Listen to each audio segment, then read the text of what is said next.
sugar mo, gagawin natin tong 5-minute exercise na gagawin immediately after eating. So after natin kumain, laging tumataas yung ating blood sugar. So the easiest way that we can do para bumaba is to move the biggest muscles in our body, which is our legs. Ang paggagalaw kasi ng legs, kahit ganito lang kasimple, mas mabilis natin ma-absorb ang blood sugar. So kahit ganito lang ang ginagawa natin, mapapansin mo if you're using the CGM, bumababa siya. So let's just continue doing this exercise continuously for 5 minutes para bumaba yung ating blood sugar. So while walking, usually what I'd like to do is always name 3 things that you are grateful for. The first thing that I am grateful for is being able to teach you guys how to lower the blood sugar easily, diba? So wala tayong intense na ginagawa. There are many ways. Paano ba natin pababain yung blood sugar mo? Gagawin natin tong 5-minute exercise na gagawin immediately after eating. Hindi ba ako magkakaroon ng appendicitis pag ginawa ko to? Hindi. Okay? So ako nga, nagkaroon ako ng appendicitis. Nakaupo lang naman ako nun. Diba? So ngayon, wala na akong appendix. Hindi siya related sa walking after eating. So ganito yung gagawin natin for 2 minutes, and the next exercise, may bago tayong gagawin. So let's continue doing this. Ayan. So we have 20 more seconds to do this. Ita-time natin to.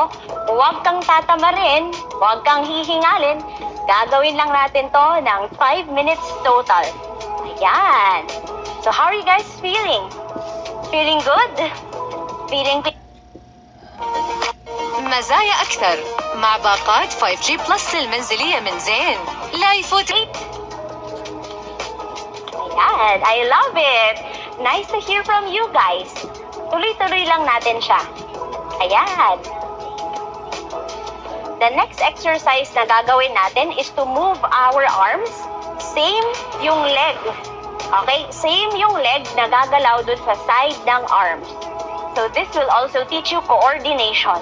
So tuloy-tuloy lang natin, kahit nasa work tayo, pwede natin tong gawin tuloy-tuloy so that your blood sugar stays stable. Yan. Tuloy-tuloy. 2 minutes lang natin to gagawin, so don't be shy. Gawin natin to sa workplace. Ayain mo lahat ng mga kasama mo sa work. Gawin nyo to after snacking. Gawin after lunch. Gawin din natin after dinner. Gawin din natin after breakfast. Kahit nga gawin mo to every hour, walang mangyayaring masama. The more that you do this, the better. So, gagawin lang natin to for the next 2 minutes. Okay? Hindi kailangan hingalin. You can do this at your own pace. Ayan, 1 more minute of doing this, guys. Tuloy-tuloy lang natin. Ayan.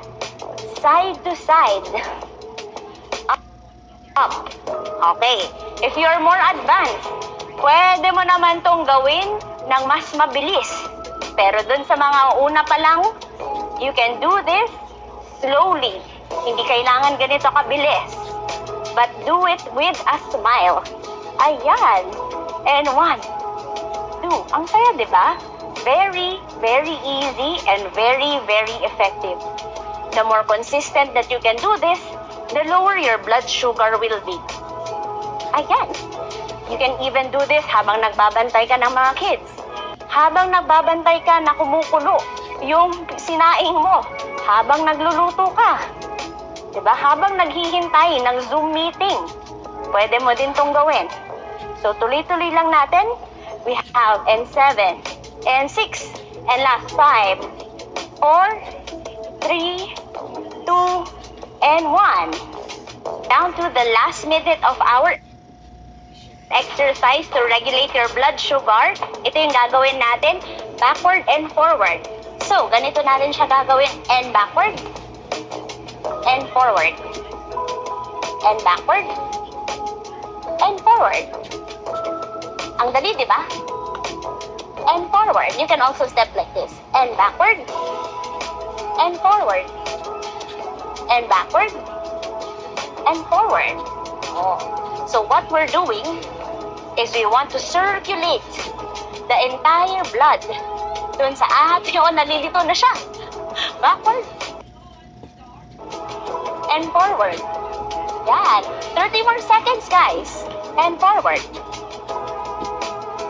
And backward. And forward. And backward.